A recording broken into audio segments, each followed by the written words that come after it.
My name is Carl Bokvist. I'm the responsible analyst from ABG covering Ferronordic.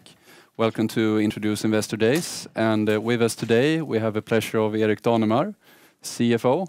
And we will now hear him present the company for about 20 minutes. Then I will ask you some questions. And with that, I leave it over to you. Thank you very much, Carl. And thank you, everybody, for your interest in Ferronordic. My name is Erik Danemar, as Carl said. I'm Group CFO and Head of Investor Relations for Ferronordic. I'd like to start with giving you a very brief overview of Ferronordic, who we are, what we do. We are the exclusive dealer for Volvo construction equipment in Russia and Kazakhstan. Volvo Construction Equipment has a tremendously strong brand name in Russia, a very strong perception of operational excellence and operational quality, and it's around that brand and perception that we have built and expanded our business in Russia and now in Kazakhstan. We have since then also started to cover other brands. We have Terex Trucks, which, as you may know, was acquired by Volvo in 2014, the rigid hauler business that is. We have Dresta bulldozers. We have Rotne, a company from Småland who does forestry equipment. And we have Mechalak, which is a UK brand which does something called backhoe loaders, which is important for the urban segment particularly.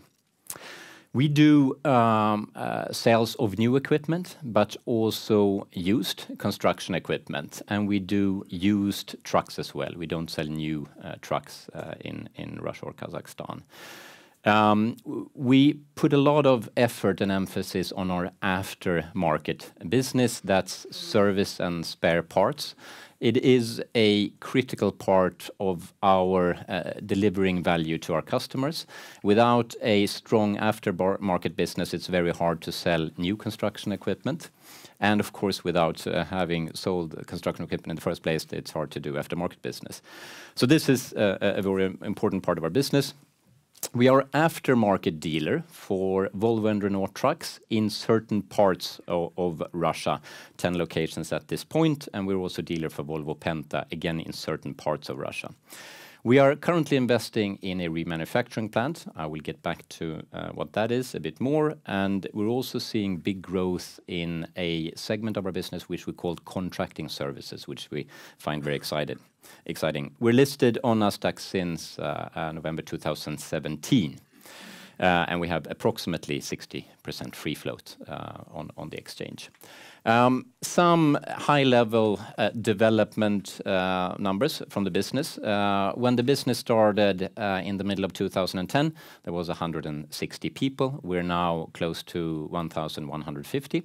We started with 6 outlets in really the northwestern part of Russia. Now we have 84 outlets. And our people and that presence and our spread of brands as well, taking on a bigger portfolio, has allowed us to expand revenue substantially, and as you can see here, by more than 3 times since then.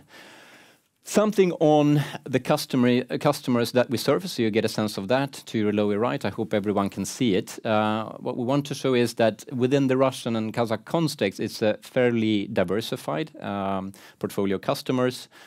Mining making up about 1/5, road construction about 1/5, forestry 1/5, and then you have general construction and urban development, which is about 1/4, and then also oil and gas and aggregates and quarries. Within the mining segment in turn, you have quite different performance, as you can imagine, between gold and energy coal, for example. Gold has been very strong, for example, in the past year, really, and we see that in our demand as well. Industry in forestry, oil and gas and mining tend to benefit in Russia when the ruble depreciates. They have hard currency revenues against ruble costs, so they tend to perform well in times when the ruble is weaker. Something very quick about our main market. Again, since the beginning of this year, we're also operating in Kazakhstan, but Russia is our main market. 144 million people. That's about 3 times the population of Canada. It is the world's biggest country, twice the size of Canada. It is the world's largest forest land, 1/5 of the world's total forestry resources. It is very rich in oil and gas and minerals, and that sets a structure to the economy. That said, the economy has become more resilient to oil prices. The budget balance is supposedly now, according to the Ministry of Economy, at the oil price of 46. It used to be above 100. Maybe less known that Russia has a very strong balance sheet, as you can see on the slide here, more than $500 billion in international reserves, and also gold, more than 100 billion. Strong balance sheet also in terms of its government debt to GDP, less than 12%. IMF actually considers Russia to be under-levered, that it should invest more of its cash. In terms of the economy took a dip in 2014-15 after the Crimea tensions, has recovered since, and now it grows in between 1% and 2%. We think below potential, but there it's where it is right now. One aspect of the Russian economic structure, this goes for Kazakhstan as well, as you can see on this slide, is what we would call an underdeveloped infrastructure in the economy. The 2 top examples you can see, the one to the left for you, refers to road density, very low metrics compared to developed, but also other developing or emerging economies. And the same for rail density. Out of the Global Competitiveness Report in 2018, Russia was ranked 104 out of 140 countries, below a lot of African countries included that are working on their development at the moment. The Russian Ministry of Economy has realized this, and in the so-called May Decrees in 2018, about 200 infrastructure projects totaling a cost of more than $100 billion were approved. These are yet to be implemented, but we are hopeful that this will also contribute to demand in the sectors that we supply to.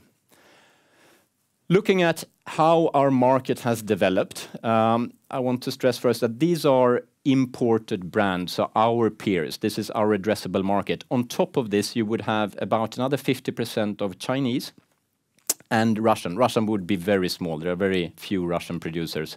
But these are not really competing with us. They're competing for other segments. They're big as well, but not our competitors. So this is our addressable market. A few things to say. It's quite an immature market still. The market really took off for high-quality construction equipment in 2006. It started to grow up until the Lehman crisis, which affected the whole global economy in Russia as well. And then it recovered again up to the Crimea tensions and sanctions, and then it came down, and then we've seen sort of growth since. We believe that the market still has quite far to go. Again, a benchmark, if you compare to Canada, on our estimates, the Canadian market in 2018 was about 50% higher, and that's again for half the size of the country and 1/3 of the population. And importantly, in our view, much less need to invest in infrastructure. We also believe that there is, as we labeled this slide, a pent-up demand in Russia from underinvestment over several consecutive years. The peak in 2012, these machines are not in the market anymore. They may be refurbished, but they need to be replaced completely. So there is, we believe, a lot of pent-up demand in the market. How do we try to capitalize on the opportunity in our market? We want to be the leaders, as the central tile says there, of construction equipment. We work in several directions. Geographic expansion is one. That's within Russia, making sure we have presence everywhere to service our clients everywhere and help them to create value. It's also on a product dimension, taking on new brands that are complementary to the brands that we have, but also develop into related business areas. It is ever closer integration with our clients. and I'll say something about that as well. And we strive for aftermarket absorption of at least 1 time. This means that the aftermarket profit should cover the fixed cost of the business so that we are less exposed to turns in the new market, so new volumes. If we then look a bit at how we have done on these. If we start with the geographic expansion, we started with 6 service points, as I told you. Now we're 84, including 4 in Kazakhstan. And again, I cannot stress enough how important this is to service our clients. I used to be a metals analyst in a bank once, and out here working with a gold company that suffered from delay in part supplies. For a lot of our customers that use our machines most intensely, and our machines should be used very intensely, the biggest cost is not the machine itself or fuel or operators, but standstill. So they need, for their production chain, for the machines to work constantly. That's why we need this presence in Russia, and as we look at opportunities beyond. Our portfolio of brands, again, I mentioned. So here you can see also to the lower left there, Volvo makes up about 76, so 3/4 of our revenue. The rest of the brands are about 20, and then other revenue making up the balance. So you can see here that the other segments that were served, I mentioned Terex, Dresda bulldozers, Rottne forestry equipment, Mechalak with backhoe loaders, being important to serve the urban segment and general development. We also sell gensets. Those are mobile generators, and then again the Volvo and Renault aftermarket. Would like to say a few more words on that because it's something that we're very excited about. So we currently operate 10 locations. This, as we see it, has great potential. We have 84 locations, and it's a great way to leverage the infrastructure that we have. So we are very, very excited about the potential to grow that opportunity. It's also a way to serve our clients much better. So it serves also in the line of customer integration. Our trucks customers are not only similar to our construction equipment customers, they are usually the same in Russia. They use both trucks and construction equipment. So it's definitely a way for us also to get closer to our customers. In first quarter of 19, we launched also used trucks business. So we buy, restore, and sell trucks. It's mostly Renault and Volvo, but we could do other as well. It's a very small part of our revenue at this point, but we see potential to grow that as well going forward. If that was about geographic expansion and taking on a related business areas and a broader brand portfolio to serve our clients, then getting closer in terms of integration is something that we constantly work on. Machine sales is the most basic form of client interaction. The aftermarket that I refer to is the second step, and then we try to work on business consultancy, business services to constantly, again, service and deliver more value to our customers. Aftermarket is worth a few extra words. As I said, it's extremely important to give potential to the new market, and the new market in turn feeds the aftermarket. This is service and parts, repair, maintenance, diagnostics, overhaul, and remanufacturing, operator training, fleet management. It makes up about 25% of our overall revenue. That makes it important in itself, and it tends to be a higher margin segment as well. To deliver excellent aftermarket service, we need, of course, a machine population. We also need that regional footprint that I spoke about, parts availability to secure that to our clients, training and experience, and we spend enormous amount of time on making sure that our mechanics have the most latest knowledge and are up to date, and then, of course, customer relationship. In addition to this, we have developed something that we're quite proud of in terms of digitalizing ourselves. Machines, construction equipment today are equipped with something called telematics systems. sort of Internet of Things. They send signals about all operating parameters. It may be what load they're carrying, how many kilometers, what the fuel level is. It can be a broken oil filter. These signals we capture and process in a rules engine, step 2 there. This rules engine then produces, depending on what the signals were, sales leads and recommendations to our mechanics and our salespeople. These leads come up on their mobile phones or their tablet computers. They dial the client, we interact with the client, and then we refine the process. We have learned a lot. Some of the algorithms weren't optimally constructed when we started, and we're working on this constantly to improve this in a feedback loop. And this is something that has really supported our aftermarket sales and is also a source of satisfaction to our clients. I mentioned contracting services. So this is a business that is well developed in the rest of the world, not so much in Russia, especially in remote areas that we have got involved with, and we find it very interesting. So instead of buying a machine from us and us providing advice and service, our customers ask us to do some of their work. They pay us per cubic meter of moved earth or rock. We then provide the machines, the operators, the parts and the services, and manage the fuel process as well. This is not only an attractive segment with quite attractive profitability, but it's also an opportunity for that closer customer integration. We have learned a lot about how to service our clients, what our clients actually need, when, where, and how. So that's why this is also very important. Component remanufacturing I mentioned on the first slide. We are investing in a remanufacturing plant in Yekaterinburg, which is in the Urals region in the center of Russia. And the location is important. It's hard to be central in Russia anyway, it's such a huge country, but it's relatively central in Russia. This plant will take on old engines and old transmissions, they can do other parts as well, remanufacture them and put them back out in the market as good as new. They will come with a Ferronordic warranty, or if they're part of the Volvo certified rebuild system, with a warranty aligned with that program. So this is, as we see, again, a possibility to offer more options to our customers and service them better. It also has some ESG implications because we can really make sure that the current machine population is utilized longer and recycled more.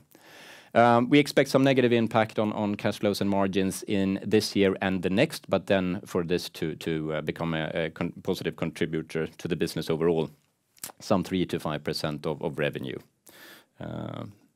Now, in terms of our performance, I'd like to show this slide. The light pink line here shows the same thing as I showed you when it came to the Russian market. So that's that Russian addressable market to us. It peaked, as we saw there, in 2012, and then it bottomed out after the tension in Crimea in 2015. So what I'd like to stress here, although the market was down 81%, our sales were only down 39%, and our operating profit only 8%.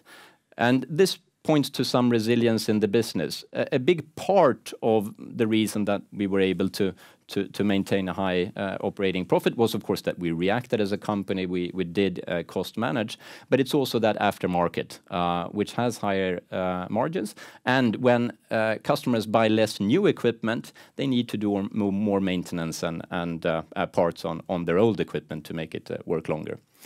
We're currently at 58% of where we started and 52% of the peak. We believe, again, that the market has some way to go to higher levels for Russia to be able to build its infrastructure and even to be at a normal level and to replace the underinvestment in construction equipment in the economy. With 58%, we've still achieved 150% of revenue and almost 340% of EBIT, growing that aftermarket and expanding into new business areas. Putting those percentage numbers in figures, you can see from 2016 we have more than doubled revenue, and in terms of EBIT, almost tripled from 2016 and maintained and supported a high operating margin. We just released one slide on return on capital employed also. This is an important factor for us when we make investment and capital allocation decisions. You will see that our return on capital employed has grown really steadily from 2015 up here until end of 2017. We did have a decline this year that's related to two factors more than anything. One is a rise in working capital that we saw in the first half of this year. The second one being partly accounting related. We need to treat operating leases as financial leases, so that had an impact on return on capital employed. I had also a summary of first quarter. How are we on time? I think we can start with the questions now. Sure. Just a very quick summary. One could say that Q2 was very strong. You grew almost 30%. Q2 was very strong. We had our highest revenue ever and our best result as well. We did increase equipment sales strongly. Revenue total was up 35%, and within that, equipment sales was 31% up. Volume 21% and price 12%. So a strong performance there. And then also construction services grew significantly. That's part of our other revenue in our accounting, which was up threefold actually versus last year. So that was also a big contributor to revenue. And we continued to grow operating profit. Our operating margin expanded to 8.9%. We did have a higher gross margin. I'll do this, Carl. I'm speaking about it anyway. Yeah, so you can see that we actually did grow the gross margin. Again, much driven by these construction services, which sits in other revenue and expanded versus last year. So that together with SG&A growing in absolutes, but declining as a percent of revenue, we were able to increase operating margin and therefore grow operating profit by 44%. Well, I think overall this presentation is based on your belief that you are present in a market that has some components that would allow you to grow. I think when it comes to Russia, the focus is often on risks. So if you don't mind, could we go back to the indexed slide with profit sales and the market development? Exactly. So let's say that the market should take a downturn in the next 1 to 3 years.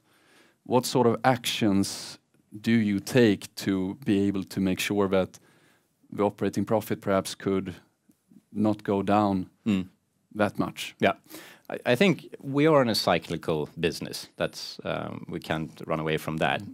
So we will be affected by the global market in terms of the global market impact on Russia. We believe that the Russian sensitivity to the global market has actually decreased significantly since 2014. I mentioned their sensitivity to the oil price. These infrastructure projects that I referred to, 100 billion that the Russian government planned to invest, is part to support the economy in case of weakness. So I think there are some external factors that will provide some balances for us as well. But then what we can do, of course, we will review our economic efficiency. One of the things we learned in 2014 was to basically increase our flexibility. Before then, we started to build and own service points. Now they are mobile and flexible. We own only 2 service points. The rest of them are leased, and they're leased on less than 12 months basis.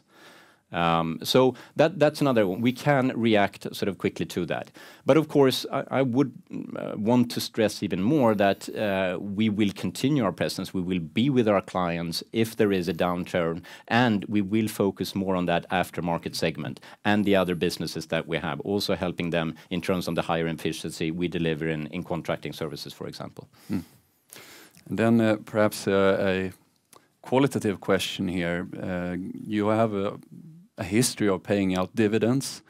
Perhaps this answers itself, but have you ever had any issue transferring cash from Russia back to Sweden to the shareholders? No, we have not. Again, starting from the macro point of view, I think an open capital account is something that the Russian government has been very committed to. And I would say that they have been stress tested twice at least in terms of the Lehman crisis and then again the tensions around Crimea. But even more so, we still have, if you look at it more technically, invested capital that we can take back to Sweden. And then there is a dividend process from the subsidiary company on which there is a 5% withholding tax. So that's so we haven't faced any problems with that. Perfect. And then just also another factor when it comes to Russia and the market, when it comes to corruption and those sorts of governance questions and topics that are very important. Which customers do you typically address when it comes to going to a mining company? How do you mitigate the risk of corruption? And Yep, it's a good question. I think we're working on several levels there. I mean, we stress that we are a Swedish company with operations in Russia, not a Russian company that is listed in Sweden. We have abide by the Swedish corporate code. We're a listed company here. In practical, we provide a lot of training, mandatory, every year to staff. And in every service point, as you enter, there is a sign which it goes both to customers and to staff as they come in that we don't take bribes, we don't give bribes. So this is how we work, and then of course we work hard to make it a part of our culture as well. We are a Swedish company working in Russia. Importantly also, I would say that with the customers that we face, no customer is more than 5% of revenue for us. So we actually work, while we work with some of the big mining companies in Russia, some of the big oil and gas companies in Russia, a lot of them are very small subcontractors. These companies are owner-operated, meaning that the owners make the capital allocation decision for them. And they have no interest in any money changing hand in any way. So I think for us it has, and our employees see it this way as well, it's become a competitive advantage. Owners turn to us and direct their procurement departments to us because they know that we will just deliver a good production solution for them. And a final question before we wrap up this presentation. You have financial targets. Triple revenue compared to 2016 to be reached in 2021. We do. You have margins and a leverage target. If you add this all together, it points to quite ambitious earnings growth. And just if we look at the Russian market, it could be volatile, but you set these targets in 2016. Yeah. You obviously had some factors you considered then. If you take a stand now, do you still find them quite optimistic, or are they very concrete? I mean, I would point at what we have here. So with regards to the revenue target, I think it's fair to say that 16 wasn't the high point. It was a fairly low base. So I think it's definitely achievable to get there. Is it specifically in 2021? We are on track now, I would say, 219% over 219 over 2016. But again, we are exposed to external factors. So is it specifically that year or the year before or the year after? It depends on a bit on what the market is doing. I do think that we are becoming more confident on the target the more we develop our other business parts as well. So the aftermarket supporting the new sales, but also businesses like the contracting services and delivering also revenue and value to us. Perfect. Thank you very much. And with that, I think it's time for lunch before an afternoon full of other presentations. Thank you very much. Thank you.